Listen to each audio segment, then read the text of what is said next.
What if I told you that tonight, while you're sleeping peacefully in your bed, a master thief is planning to break into your life, access your bank account, and quietly steal thousands of dollars from your future?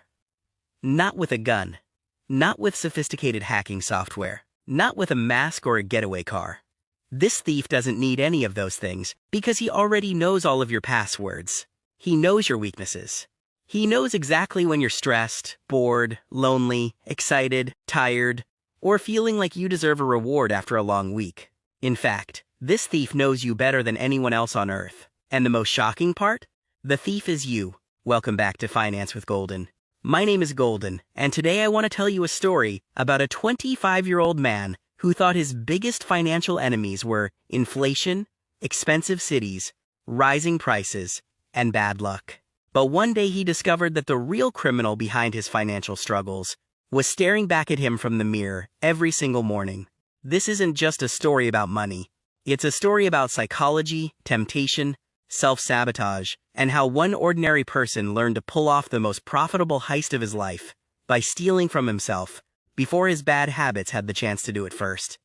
At 25 years old, Golden believed he was smart with money. He wasn't reckless. He wasn't gambling away his future. He wasn't buying luxury sports cars or taking extravagant vacations. Like millions of people across Europe and America, he considered himself financially responsible. He worked hard, paid his bills on time, and always told himself that next month he would start taking saving seriously. Every payday felt like a fresh start. The notification would appear on his phone early in the morning. Paycheck received. Instantly, his mood would improve. His bank balance looked healthy. His future looked bright. For a few magical hours, he felt rich. During those moments, he would imagine himself becoming financially successful. He pictured a growing investment portfolio, a comfortable emergency fund, and a future where money was no longer a source of stress. But something strange always happened. The excitement of payday slowly transformed into a series of tiny decisions. A food delivery, because he was tired. A new shirt, because there was a discount. A streaming subscription, because it was only a few dollars. A late-night online purchase because it seemed useful in the moment. None of these purchases felt dangerous. None of them looked like financial mistakes.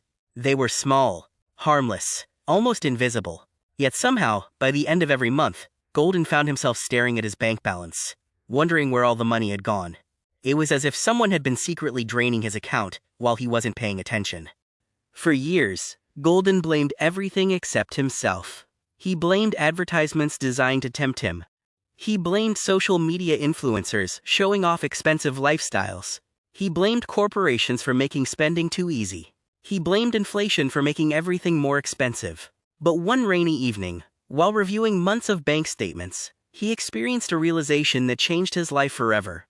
There was no single disaster hidden in his spending history. There was no giant mistake, no catastrophic purchase, no dramatic financial accident. Instead, there were hundreds of tiny leaks. A few dollars here, a few dollars there. Small decisions repeated over and over again until they became a river, carrying his future wealth away. That's when he understood something powerful. The problem wasn't that he lacked intelligence. The problem wasn't that he lacked ambition. The problem was that he was fighting against human nature. Human beings are not naturally designed to prioritize long-term rewards over immediate pleasure. Our brains evolved to seek instant gratification. When we see money sitting in our checking account, our brain doesn't see future investments. It sees possibilities. It sees comfort. It sees rewards. It sees things we can buy right now. Every visible dollar becomes an invitation to spend. Every available balance becomes temptation. Golden finally realized that if he continued relying on willpower alone, he would lose the battle every single time. That realization led to a strange but brilliant idea. Instead of trying to become more disciplined, what if he became more strategic? What if he stopped fighting the thief inside his mind and started working around him? What if, instead of protecting money from other people, he protected it from himself? This idea sounded ridiculous at first. After all, who steals from their own bank account? But the more he thought about it, the more sense it made. Imagine leaving a pile of cash on your kitchen table every day and expecting nobody to touch it. Eventually, temptation would win. That's exactly what most people do with their finances. They leave all their money sitting in one easily accessible account, and then expect themselves to resist temptation every day for the rest of their lives. Golden realized that the real secret wasn't increasing discipline. The real secret was reducing access.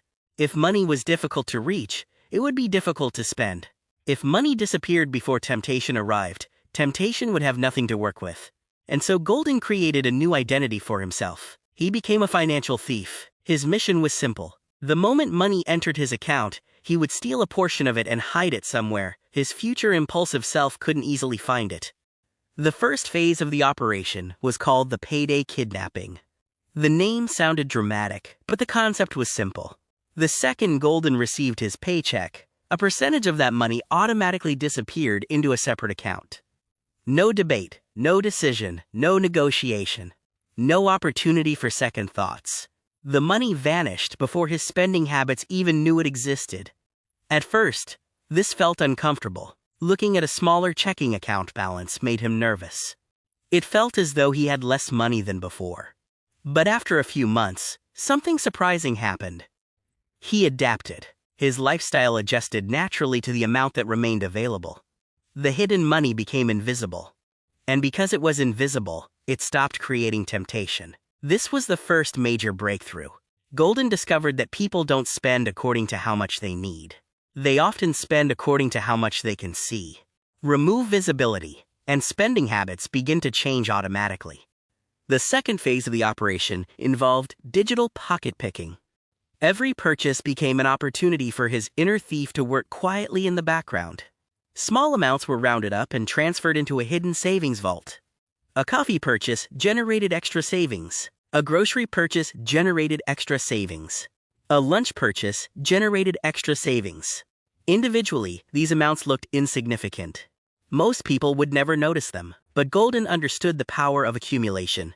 Small actions repeated consistently create extraordinary results. Day after day, week after week, month after month, tiny amounts transformed into hundreds and eventually thousands of dollars. The process felt almost magical because it required virtually no effort. There was no sacrifice, no emotional struggle, no constant decision-making. The system simply operated in the background like an invisible accomplice, helping him build wealth without demanding attention. The third phase was perhaps the most powerful of all. Golden called it the impulse tax.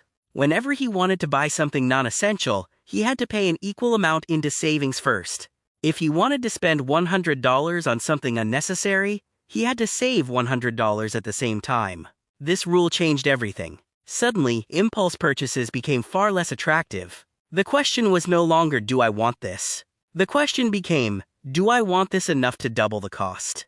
Many purchases failed that test immediately. Things that seemed irresistible moments earlier suddenly appeared far less important. This simple psychological trick transformed Golden's relationship with money. Instead of spending emotionally, he started evaluating purchases rationally. He wasn't restricting himself. He was forcing himself to prove that every purchase truly mattered. But stealing money was only half the battle. Once the money was safely hidden, a new challenge emerged. Where should it go?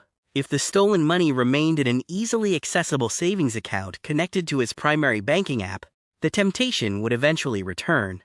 During moments of weakness, he could simply transfer the money back and spend it. The heist would collapse. Golden realized that real financial security requires friction. Friction is the invisible force that makes bad decisions inconvenient. Every extra step between a person and an impulse purchase increases the likelihood of making a better decision. So he built barriers. Separate accounts, different platforms, delayed transfers, additional security measures. Every layer of friction acted like another vault door protecting his future. Some people viewed these barriers as inconvenient. Golden viewed them as freedom. The harder it became to access the money impulsively, the easier it became to leave it alone. Months passed. Then a year. For the first time in his life, Golden looked at his financial situation and saw genuine progress. Not temporary savings, not leftover money waiting to be spent. Real assets, real investments, real wealth. That's when he entered the final stage of the operation. He stopped merely hiding money and started putting it to work. Instead of allowing cash to sit idle, he directed it into investments designed to grow over time. Quietly, consistently. relentlessly. His money began generating additional money. Slowly at first, then faster still. He realized that the ultimate goal wasn't simply saving. The goal was ownership. Every dollar invested represented ownership in productive businesses, innovation, and economic growth. He stopped thinking like a consumer and started thinking like an owner. This shift in mindset changed everything. Wealth was no longer something he hoped to achieve someday. It became a system operating automatically in the background of his life. Years later, Golden reflected on the lesson that transformed his financial future. He realized that most people fail because they rely on a perfect version of themselves that doesn't actually exist.